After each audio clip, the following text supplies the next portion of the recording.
that's a giant. What is up, MFers? Welcome out to my beautiful garage. We just moved down here to Texas about a month ago, and honestly, we've been doing so much traveling and filming and all over the place. I haven't had an opportunity to organize this beautiful garage. I think it's like 40 feet deep. We probably got 3 to 4 feet on each side of the boat, so we got plenty of room. Problem is, there is nothing in place for me to hang any of my fishing tackle. And come back here, come see this, Cole.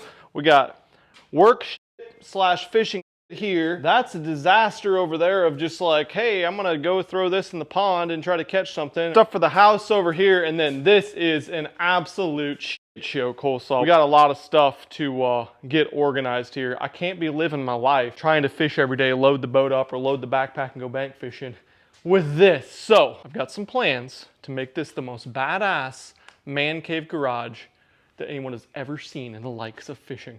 It's obviously not all gonna happen today. It's gonna be a process over time to get this exactly how we want. We actually got some pretty big plans for back here. Not gonna share those with you guys quite yet. And of course, if you wanna comment below, let me know something that you think we should add to this garage.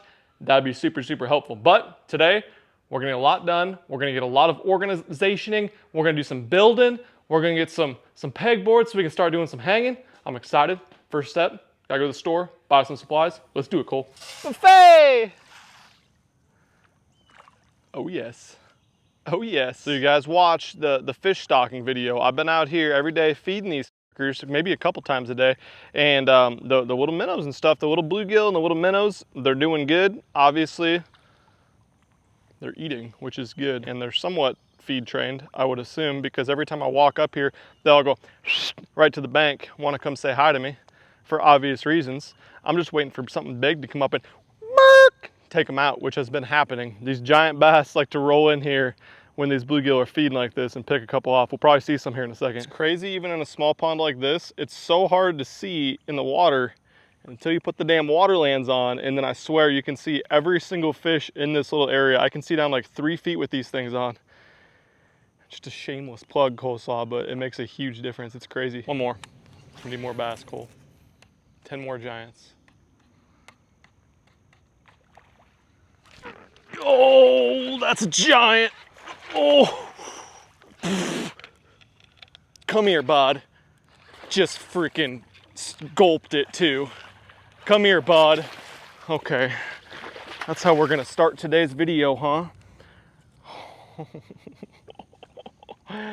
That was neat. Look at my Vega frog. Okay, so this having my own pond thing, it's not gonna suck, I don't think. I didn't think it was gonna happen there. I threw like 10 casts, finally got one out in the middle. Old big. Get her back in.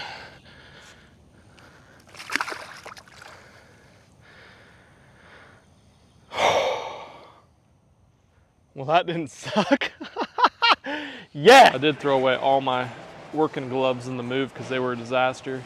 Goat skin gloves, Cole. We're getting them. You think that's probably small enough to fit a spool of line on, right? I want some wing nuts, because that'll be easier, and we need some washers. 3/8.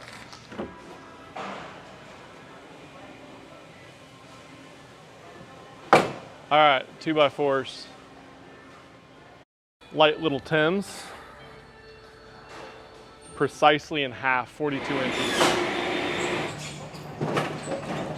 Whoa.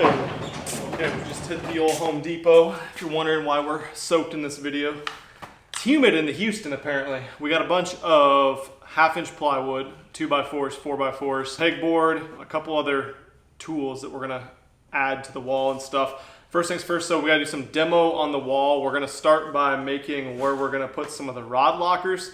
And of course, at the end of this video, we're gonna tell you why we did everything and what the hell's going on. But we'll kind of do a little step-by-step at the same time.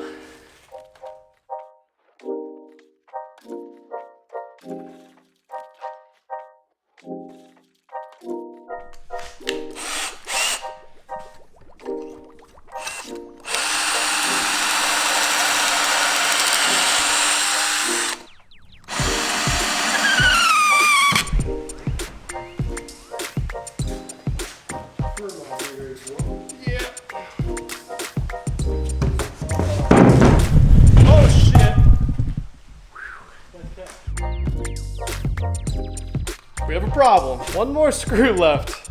Pocket hole screws, that is. We've been doing pocket holes for all of this, but We're gonna take a break and come back tomorrow. Actually, me and Becky have a meeting today, this afternoon. But so far, I'm pretty happy with it. We got 2 pegboards up, so we have 16 foot and 4 foot tall of pegboard. And what we're gonna have here is a 20-inch shelf that comes out that'll still give us enough room to walk between the edge of it and the boat. That's going to have a top layer of 1/2-inch plywood and then another bottom level right there. So we're gonna have 2 levels up to there. Those are gonna be rod holders, rod lockers, which are gonna make more sense tomorrow once we get everything finished up. And then we have a couple more things we're gonna do over there and a couple other guys that we bought, but we'll catch you guys tomorrow. Welcome back to day number 2 MFers. Just ran, got some more lumber, got some more screws from the Home Depot. So we are set up, got a couple things done here. We were kind of deciding what to do as far as what way. This is always tough for me, deciding what way your boards go when you frame everything. Ended up deciding to go flat on the sides with the boards, and then we're going flat on the front here as well. And then we went vertical with the front one because I think it'll just look nicer to have a vertical board. Today's mission to finish this guy up, to finish up phase 1. I mean, you guys are gonna look at this and be like, you didn't make that impressive of a man cave, Ben. All you did was build a workbench. We got a lot more stuff coming in the future. And again, like I said, need some pointers from you guys. What you think I should do with this. Definitely lighting is going to be something we need to work on. I don't have to have the best light in the world. Obviously, it'd be nice to have some lighting over on this side. So if any of you guys are in the Houston area and you install lighting, or you have a connection that's good with garage lighting and workshop lighting, or just custom workshops, hit me up. Shoot me a DM on Instagram or Facebook, because I would love that.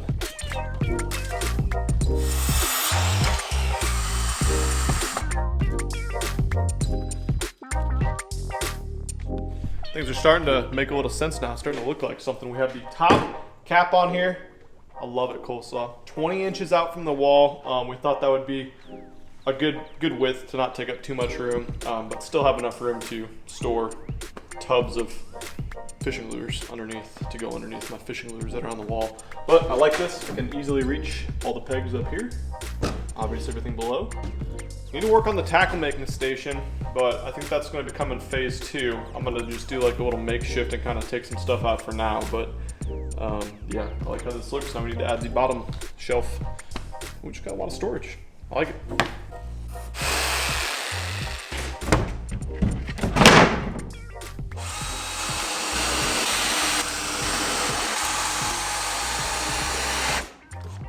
Cool.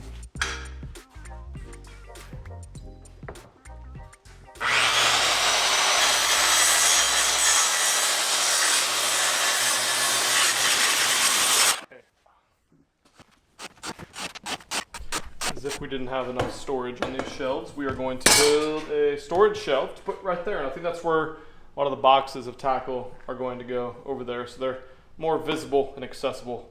I don't think this is going to hold all of my excess boxes of tackle, but who knows, maybe. I'm just glad it's heavier duty.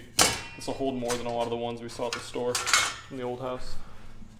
We did it. We have a shelving unit. We have 2 shelves here the entire way. We got pegboard, and then even up top, look at this. We got shelved the whole way across the top. I was thinking maybe like cool beer cans, you know, not like Miller Lights and stuff, but different beer can all the way across. Cole said it'd be good to store actual stuff. I don't know, I think beer cans would be pretty cool, but I'm happy. That's so much storage. But now we got that mess right back there. We're gonna get that on there. And if you ever done pegboard with about $20,000 worth of tackle, you know it's gonna take a minute, so let's get going on that. First though, let's do some accessories. We got a couple little accessory things, and then we'll probably do a time lapse, like putting baits on the pegboard, give you an all-encompassing finish, and that's phase 1. Okay, so we're gonna create a little line spooling station. This is kind of something we got when we went and visited Ike. Mine's not quite as elaborate because I don't really have a reason to have 65 different spools of bulk line in my garage. But I think we got 6 of these bolts right here. We're gonna go underneath here. We have washers on both sides too. But under there, and I'm gonna make it so we can put this bulk line there, and then we have a washer on top and a wing nut, so we can tighten it down. And as you guys know from spooling the line, you want there to be a little bit of tension. We'll have it sitting right there. I'm probably do it by size, and I can put a bunch of little spools, or I can fit a bulk spool and a little spool, or whatever. But we can adjust the tension as needed and be perfect. And we're gonna put it right here on the bench, because when the boat's in here and I'm sitting on the front deck spooling rods, this is gonna be about perfect for where the tip of my rod's gonna be for where I'm sitting, I think. Here's the finished product. Just to start, I have like 40 spools of line in my boat right now. I need to get some of that put on here. We did 4 to start. We're gonna save a couple more for later, but we can have up to, I don't know, as many as we want to. We bought 6 of these bolts.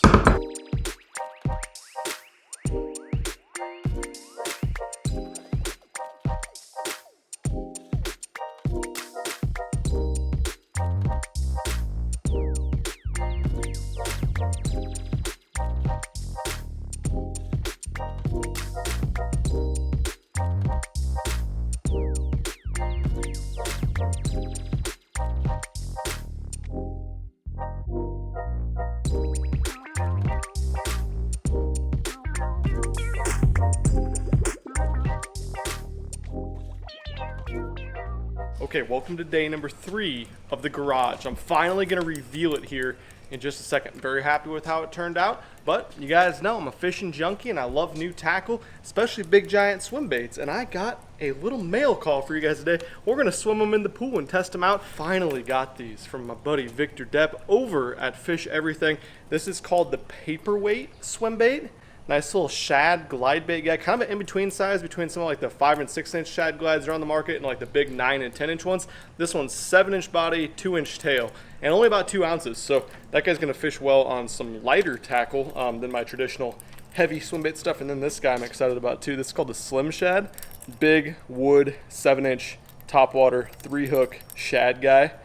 I'm fishing around some giant shad eaters for some giant fish this weekend. So be checking for those damn videos. I can't even tell you what's about to freaking happen in these videos. I'm so excited for it, but I'm just gonna swim quick in the pool here, which I'm excited for, having a pool finally in my life to swim test baits. Beauty. Victor was telling me this is a lot more of a responsive bait with like a lot of twitches and pauses and your cadence mixed in, and I can see that. He said it's not the best on just a straight retrieve, but when you add the action to it, it really shines. I can totally see that. The thing is gonna get bit, and sinks a little bit different too. A lot of my glides, my shad glides, are heavy floaters, which means they float really, really slow, but then when you work them, they actually get down 3-4 feet. That one kind of stays level, and you gotta fish it kind of slower with those twitches and everything. Still fish high in the water column, but it sinks probably a foot every 4 seconds, I would say, 3 seconds, maybe even faster than that. All right, let's see what the Slim Shad's all about, see what the walk-in's like. And I might not even be able to in this short of distance, but this thing's gonna get bit, I think, this week.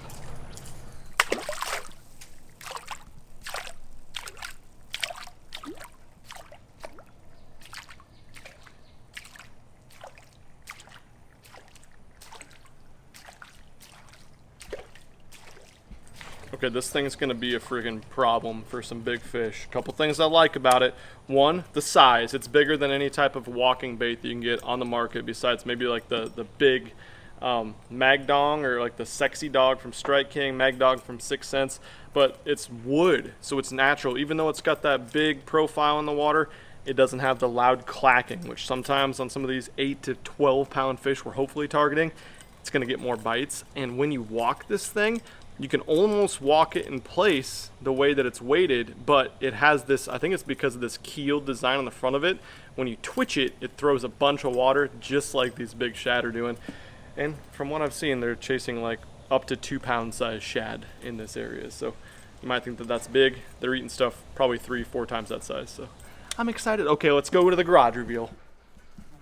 Well, here it is, guys. The grand reveal of the garage.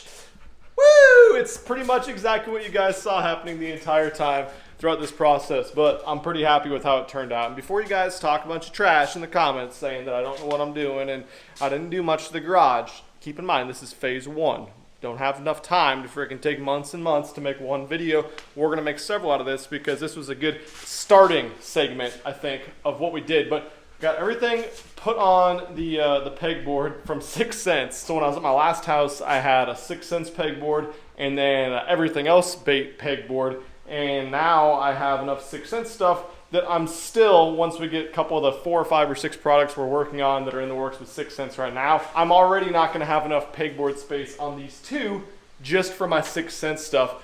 So what we're gonna do is we have another pegboard that needs to be hung. I think that's going to end up right here with all my baits that are not 6 Cents stuff, and probably some of my new 6 Cents baits we'll be moving over there as well. Also added this storage shelf with all my empty boxes and spare boxes that are not in the boat.